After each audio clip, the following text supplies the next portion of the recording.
for your cheapest and most reliable place to buy FC24 coins. Check out mmoexp.com. Remember to use the code WOLF at the checkout for a massive 5% off your order, especially with Team of the Season coming this week. Check them out. Yes then YouTube, the 4222, but first drop this video a like for me, and if you can hit that subscribe button to my channel, that would mean the world to me. So you are going to want to use balanced on the defensive start 100% in the 4222. Check out trustdice.wing, link is down in the description below. Enjoy 8,000 plus crypto games, up to 20% cash back, fast withdrawal system, and a 24/7 live support. You do have popular games in the casino, and you also have a live casino if you do want to check it out. Link is down in the description below. Check them out. You can also use the sports section as well, whether it be the NBA, the Champions League, the Premier League, the Bundesliga, the NFL, La Liga, anything you want. So remember to check out trustdice.win. Link is down in the description below. Like I've said in a lot of my more recent videos actually on the custom tactics, and I don't know if any of you agree actually, let me know in the comment section down below. I really feel like a lot of the pressure tactics have been nerfed, but at the same time, if you're then not using the 71 depth, which of course is a pressure tactic, but you don't lose stamina, it's just completely done. Like pressure on every touch, I feel it drains your stamina now so quickly, like way too quickly than we need it to happen. Press after possession loss as well. I really don't like press after possession loss one bit. I don't think it's very good at all, and if you agree or disagree, let me know in the comment section down below, because you know I love to hear your opinions, especially when I'm using a formation like a 4-2-2, which by the way, I absolutely love the 4-2-2, but I really feel like you only need to use balance on the defensive style, a balanced style where your team presses the ball to the middle of the pitch and your team shape is neutral. Now, with the defensive width, if any of you don't know what this latest patch has done, it's kind of made the byline meta get patched, but not completely nerfed into the ground. So on the previous patch, when we are running down the byline and, you know, we're cutting back with the RBX or the R1X or whatever it is on Xbox, it probably had around about like a 80 to 90% success rate. Like it really did work a lot of the time. Whereas now on the latest patch, I'd probably say the success rate with the byline meta and the cutbacks is probably around about 40 to 50%. So because of that, we need to start defending the middle of the pitch a lot better, which means we do need to go quite narrow on our defensive width. So I've gone down to 43 in a 4-2-2 with the defensive width. This just means that we are a little bit defensively solid in the middle of the pitch, and we are harder to break down. I'm really liking that kind of like happy medium when I'm using like a 40 to 50 defensive width at the minute. I want to go more narrow, making us nice and compact in the middle of the pitch. Now, the defensive depth, YouTube, if any of you have seen my more recent videos, you probably know what I'm about to say. There are two options with the defensive depth. Now, option number one is the option that I use, and you should only use this if you are A, playing on new gen at the start, and B, if you also are okay at defending.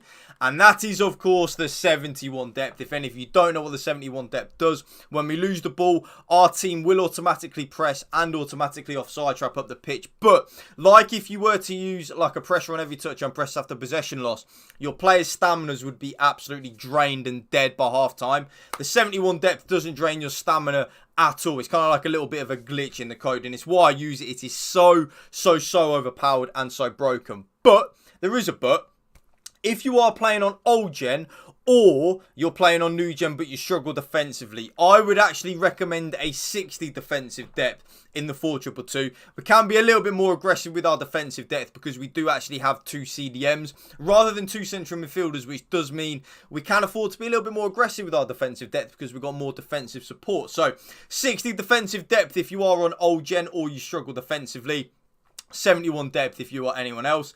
The build-up, play and chance creation, I'm going to go into zero detail of that, YouTube. It is balanced with direct passing. Use and abuse it. Trust me. Now, the offensive width.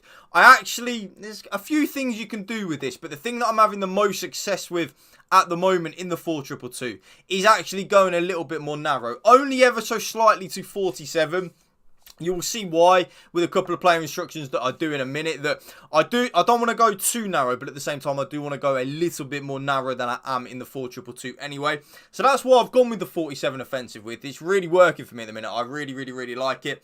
Players in the box, of course, is going to be 7. The way I look at that, YouTube, is, of course, like I say in all my videos, the more players we have in the box, the more likely we are to score a goal. It's so simple when you break it down like that. 2 corners, and 2 free kicks like so. Custom tactics done. Player instruction time now. You already know, YouTube, if any of you have seen any of my videos on a Connor Woolf custom tactics video, what my strikers are probably going to be on in a Connor Woolf tactics video. So, of course, to start things off, stay central and getting behind on both the strikers, your absolute bread and butter. But I do understand when you are using a 2-striker formation, if you don't want both the strikers to be on the same thing, which I completely understand, I would play the slower player out of the 2 strikers on mixed attack. Because sometimes they'll make runs in behind, but other times they will kind of come to feet and kind of like play as that shadow striker.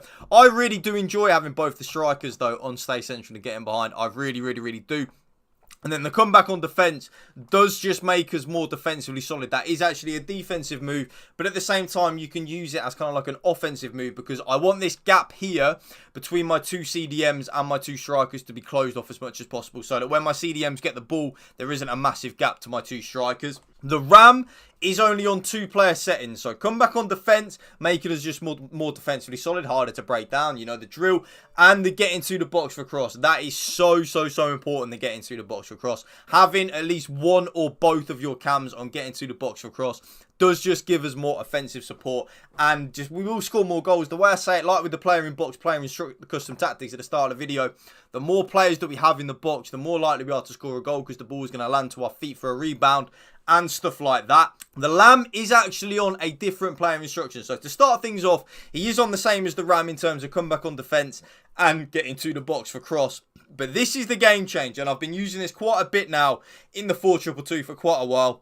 Having the Lamb on free roam is so good. This just means that the Lamb, if you actually read what it says, take a free roll and roam into space to provide a passing option. That means that the Lamb will kind of drift inwards into that number 10 position or kind of hold the width on the left hand side, just wherever the space is the Lamb will operate. And it's so good and so overpowered.